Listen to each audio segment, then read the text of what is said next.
सब गोविंद है, गोविंद बिन नहीं कोई।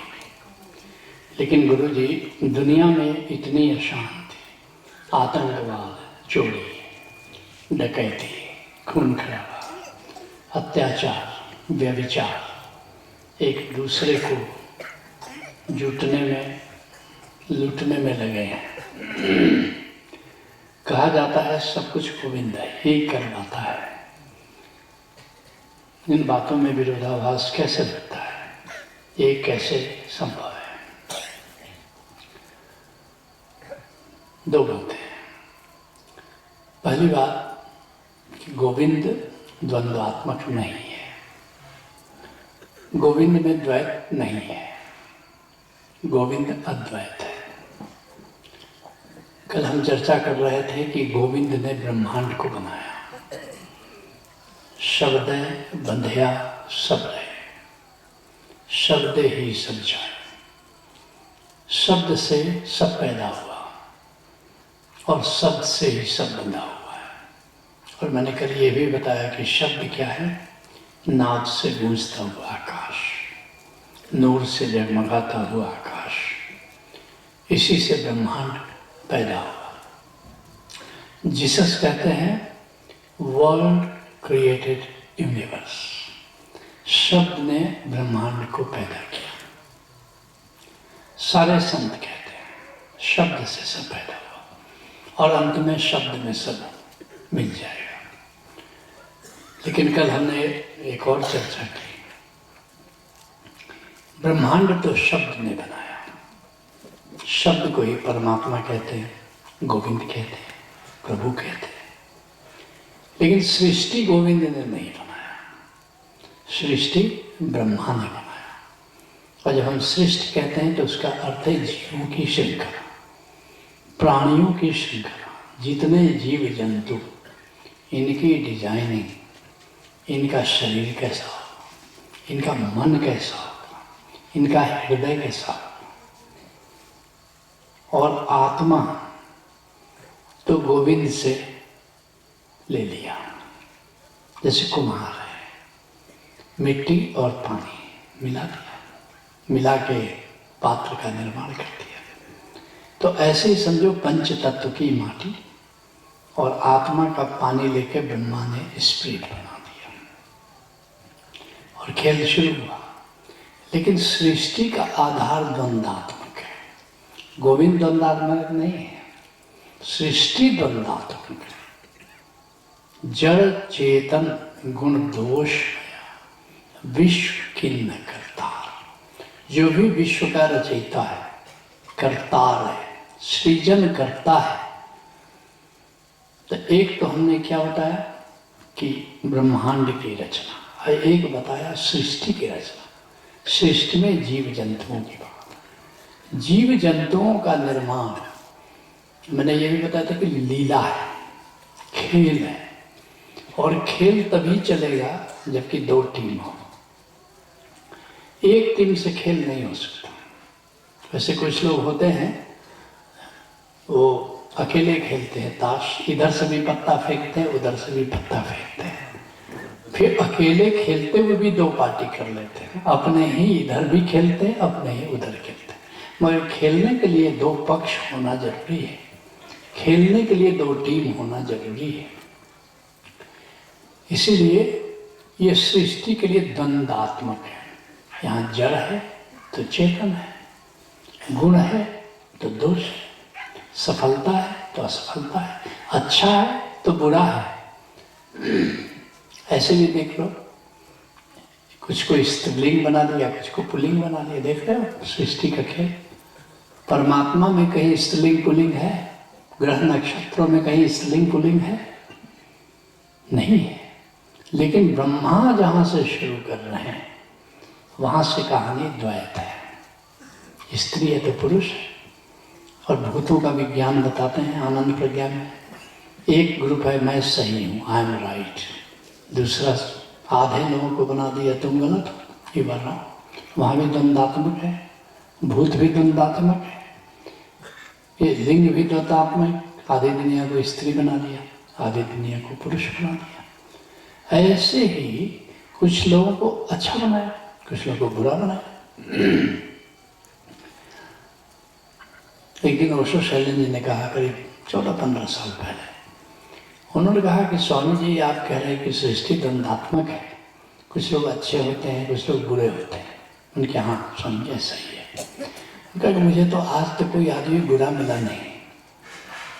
मैंने कहा कि आपको 1 साल के अंदर बोध हो जाएगा कि बुरे लोग भी होते हैं। अब नेपाल आश्रम का जो संचालक ओम भारती था, शैलेंद्र जी को काफ़ी प्रेम करता था, मुझे भी करता था, लेकिन मुझसे थोड़ा डरता था। लेकिन शैलेंद्र जी से तो कोई डरते नहीं है, भोले बाबा हैं वैसे भी। तो उसने 1.5 करोड़ रुपया लोन मार्केट से लिया, और जब तगादा करने वाले आए तो कहा कि शैलेंद्र जी से जाके मांगो, क्योंकि हमने तो आश्रम के लिए लोन लिया है।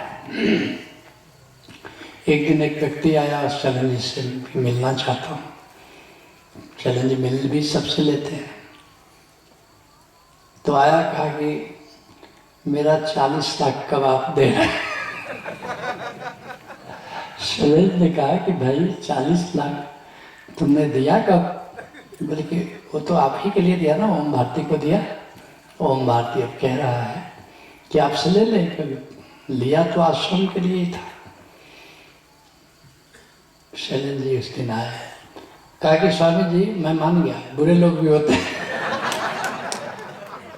लेकिन मान गया ना, बुरे लोग भी होते हैं। तो इससे चिंता की बात नहीं है, बस तथ्य को जान लो कि ऐसा होता है। कुछ ऐसे लोग मिलेंगे जो तुम्हारे लिए जान दे देंगे, लेकिन कुछ ऐसे लोग भी मिलेंगे जो क्षुद्र स्वार्थ के लिए तुम्हारी जान ले लेंगे। इस तथ्य को अगर जान लो तो दुख नहीं होता। जानते हैं, सुधा सराय अमरता, भले भलाई पैल है। सुनो तुलसीदास जी क्या कहते हैं, भले भलाई पैल है, अल्लाही नीचाई ही नीच, सुधा सराय अमरता और गरल सराय मीच।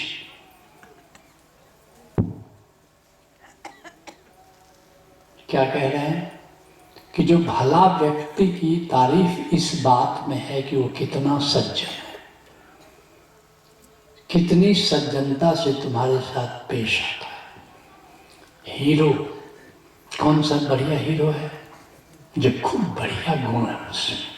जैसे हीरो में श्रेष्ठतम भगवान राम है, सारे गुण मौजूद है। और भले भलाई पहलही लहई नीचाई नीच, और विलेन की तारीफ इस बात में, खलनायक की तारीफ इस बात में है कि वो कितनी दुष्टता बरतता है। जैसे रामायण में मंथरा विलेन है, रावण विलेन है। ईश्वर चंद्र विद्यासागर यात्रा देख रहे थे बंगाल में, जैसे अपने यहाँ नाटक होता है तो बंगाल में यात्रा होता है। एक विलेन बना था और इतनी दुष्टता कर रहा था, किसी महिला को पकड़ करके केश चूल पकड़ करके, बंगाली में चूल बोलते हैं, चूल पकड़ करके घसीट रहा था। ईश्वर चंद्र विद्यासागर को गुस्सा आ गया। बड़े विद्वान, अगरधत्त विद्वान, भाव दिखाना था, वो जूता निकाल करके और फेंक करके उस विलेन को मारा।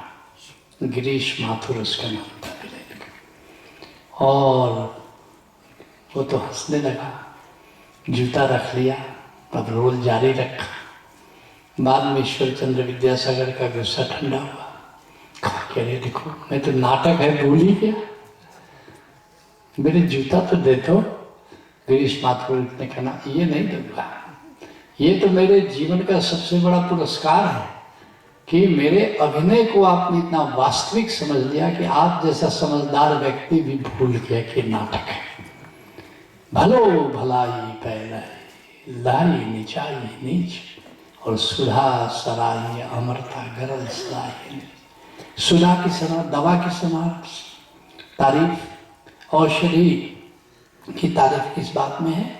कितना जल्दी तुमको निरोग करता है, ये औषधि की इसमें तारीफ।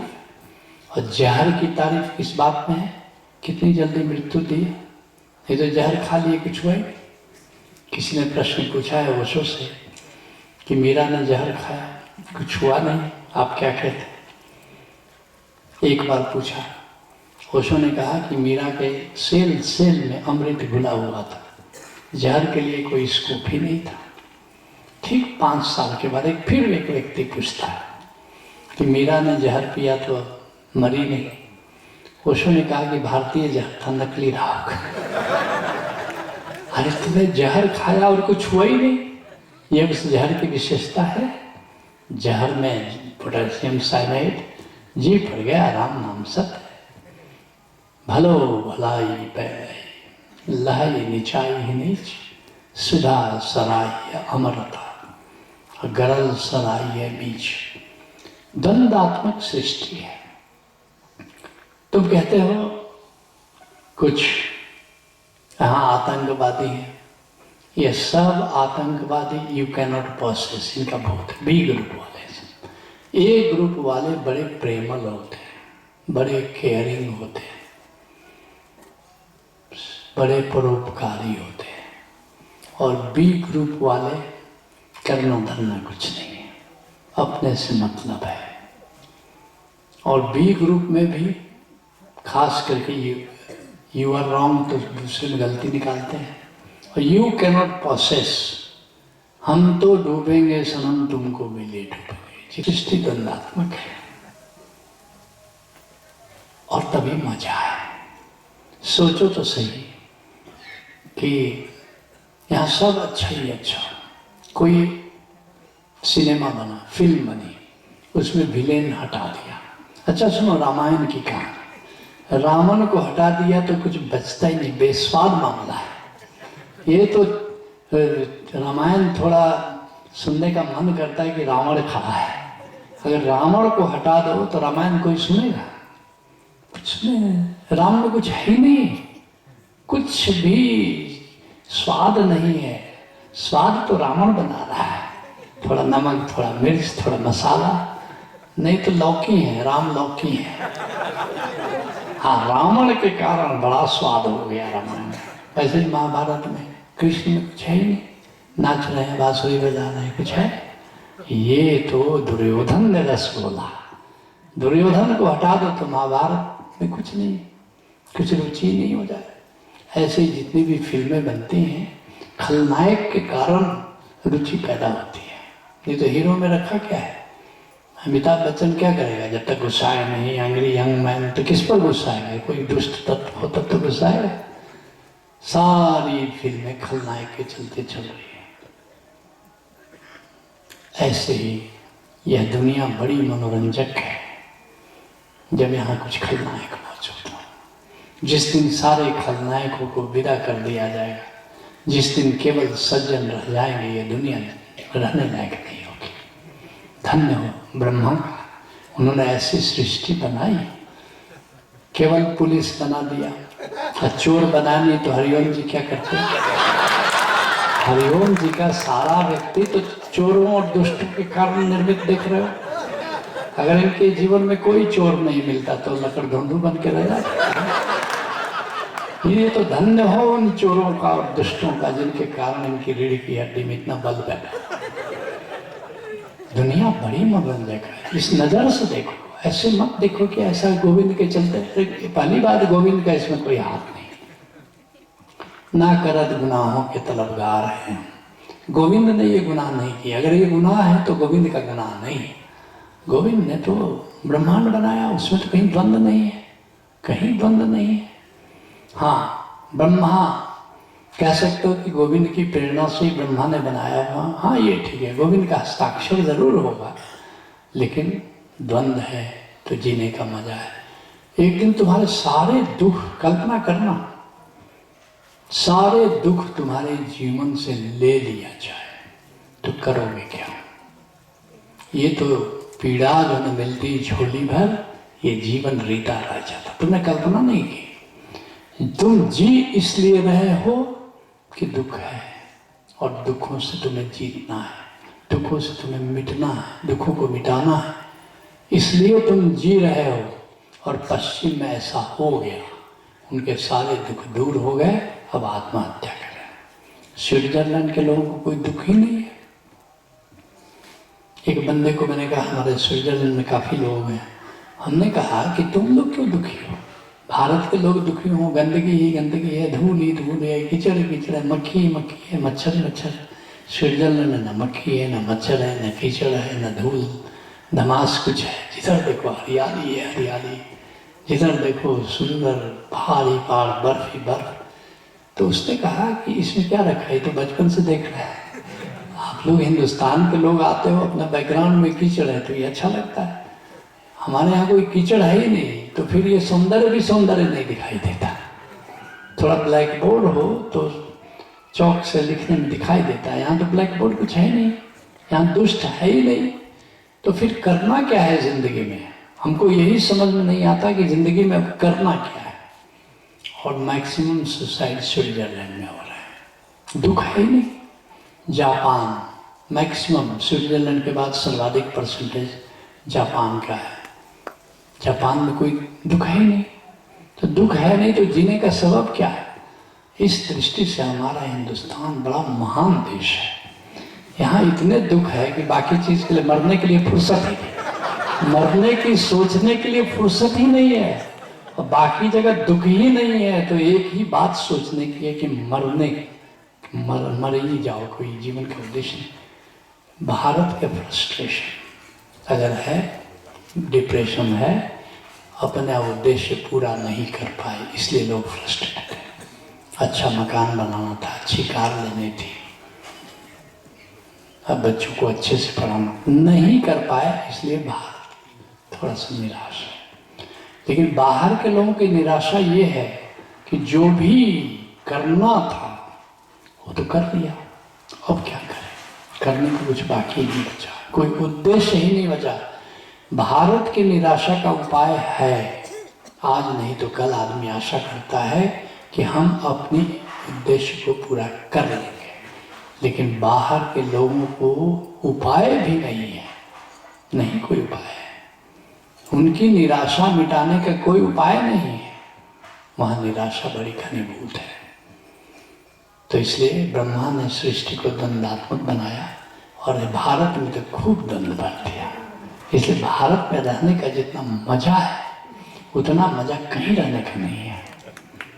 हमारे यहाँ करत गांव है, तो रांची में मैं था, तो एक दिन आयो, बोला कि भाई ये हम सोच रहे हैं कि गांव चला जाए बरसात में, वो भी भादों में। तो हमने कहा कि तुम्हारा दिमाग खराब हो गया है, भरे भादों में गांव में जानते हो जाने कितना कष्ट है, कीचड़ है, पानी है। बोला तभी तो कह रहा हूँ, आपको रांची में वो मजा नहीं मिल सकता। आप रांची में कीचड़ घुटना भर, गांव जाते हैं पानी में घुटना भर, कीचड़ में जो पैर जाता है और क्या छाक छाक करते हुए, ये मजा आपको रांची में मिल सकता है? इसने उसने भादों में गांव का इतना मनोहारी वर्णन किया कि मैं भी उससे मुग्ध होकर हाँ चलना चाहिए। ये तुमने ठीक याद दिलाई है, वो भादों की कीचड़ और पानी और कमर भर पानी में चलना, ये तो तुम ठीक बोल रहे हो कि ऐसा तो कहीं नहीं। तो तुम इस दृष्टि से सोचो, जितना ज्यादा द्वंद्व जीने का उतना ही बड़ा मजा